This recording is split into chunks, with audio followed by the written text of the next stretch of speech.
Well, good evening, everybody.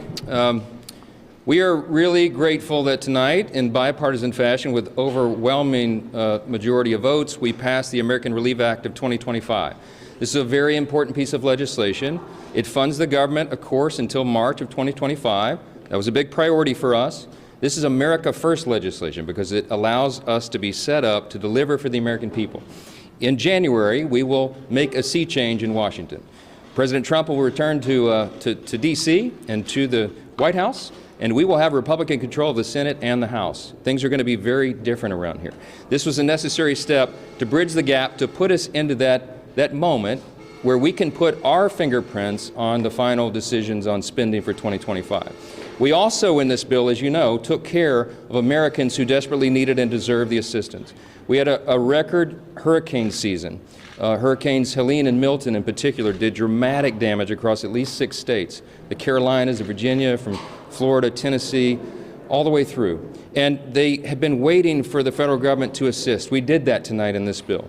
We also took care of our farmers, many of whom are on the brink of collapse because of Bidenomics, frankly, because the inflationary cost of their inputs and the inability they have right now to get loans from the banks and the lenders to put their crops in the ground, to put the seeds in the ground in the spring. So we had to take care of that, and we did. We are excited about this outcome tonight. We're grateful that everyone stood together to do the right thing.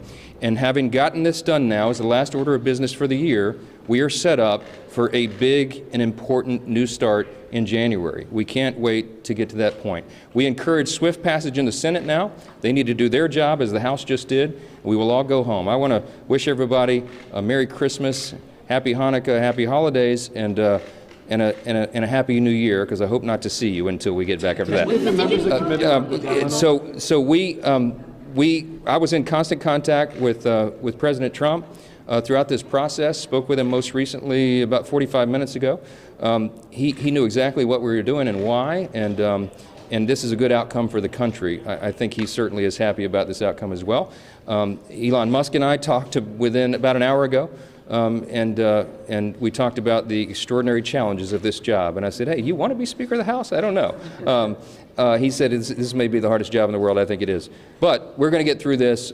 We are going to unify this country, and we are going to bring the America First agenda to the people beginning in January. We cannot wait to get started. I hope you all have a great holiday. Do you still want to be Speaker, Mr. Johnson? How will this be different? For more stories like these, be sure to subscribe to the New York Post right here on YouTube.